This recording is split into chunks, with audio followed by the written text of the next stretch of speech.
Once upon a time, near a quiet village, there was a beautiful pond.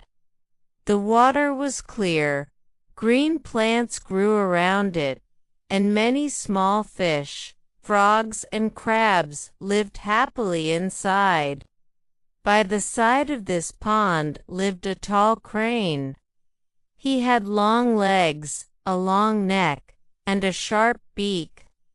Every day, the crane stood very still near the water. When a fish came close, he quickly caught it and ate it. The crane loved fish very much. He thought fish were the tastiest food in the world. Because of this, the crane was always full and strong, but all the fish in the pond were very afraid of him. Every fish hated the crane, but they could not stop him. Day after day, the crane ate many fish. He never felt sorry for them. He only thought about his own stomach. Life is good, the crane often thought. I have food every day, and I do not need to work hard.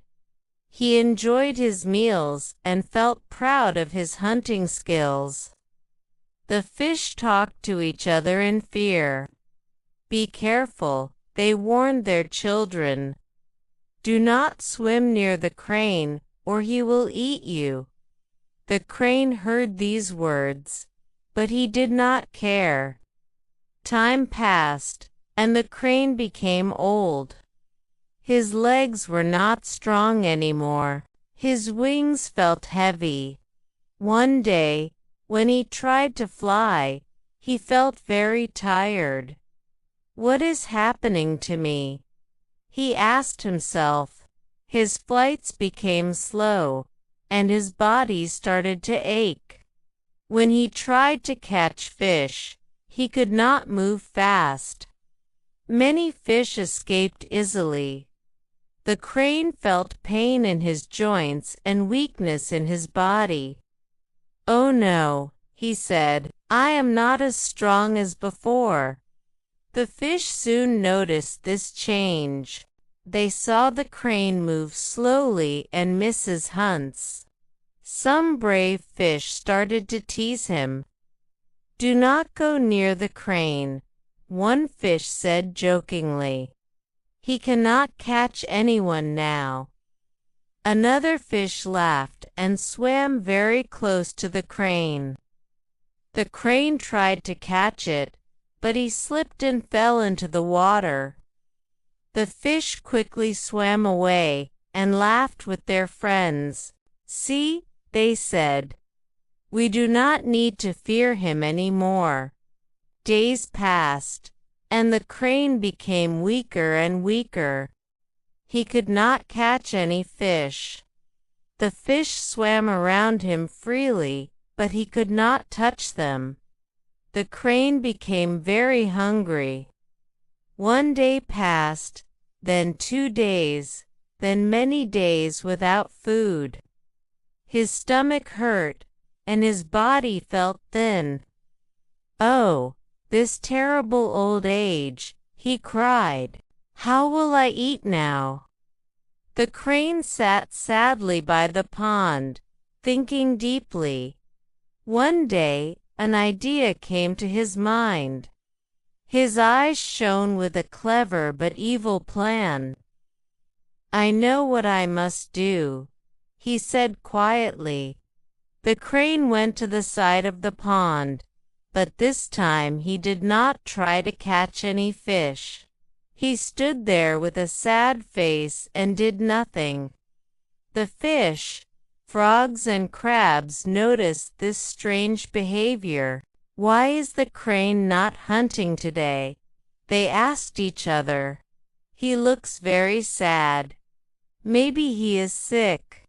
Maybe he is dying. A big crab, who was kind and curious, went closer to the crane. Hello, old crane, said the crab. Why do you look so sad today? The crane sighed deeply. "Alas," he said, "I have very bad news."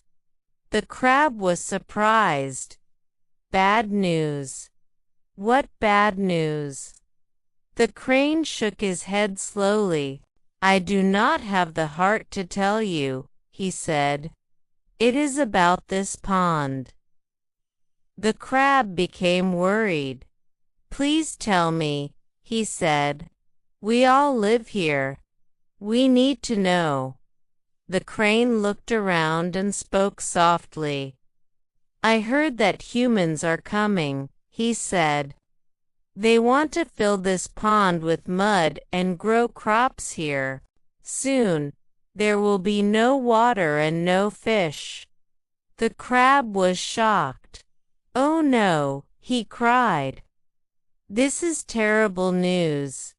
He quickly went back and told the other creatures.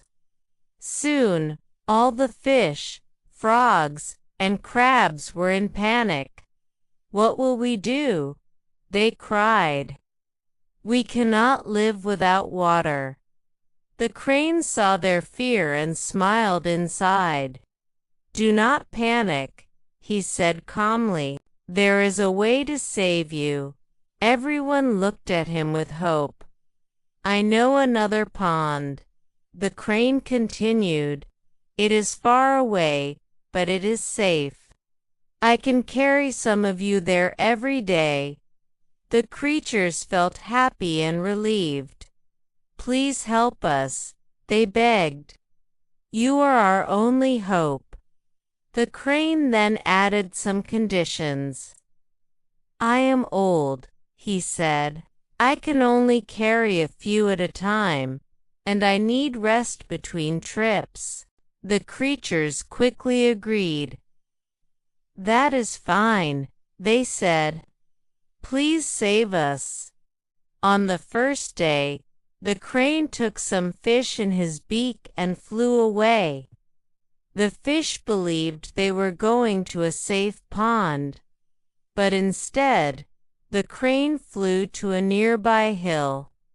There, he ate all the fish happily. "Ah," he said, "my hunger is gone."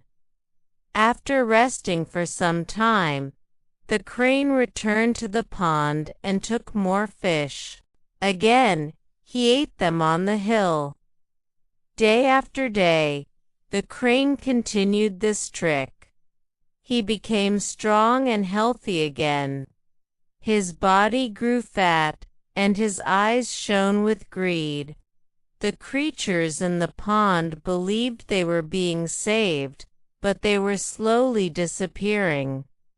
One day, the big crab said, "Please take me to I want to go to the safe pond." The crane smiled. "Of course," he said, "I will take you on my next trip." The crane picked up the crab and flew away. While flying, the crab looked around. "How far is the other pond?" he asked. The crane laughed loudly. "You fool," he said. "There is no other pond. I lied to all of you so I could eat you easily." The crab understood the truth. He felt angry but did not panic.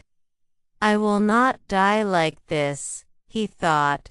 With all his strength, the crab used his sharp claws and tightly grabbed the crane's neck. The crane screamed in pain. "It hurts," he cried. "It will hurt more," said the crab. The crane fell down, dead. The crab slowly crawled back to the pond and told everyone the truth. All the creatures thanked the crab. The crab said calmly, "The crane died because of his greed." And that is the moral of the story. Excessive greed is harmful.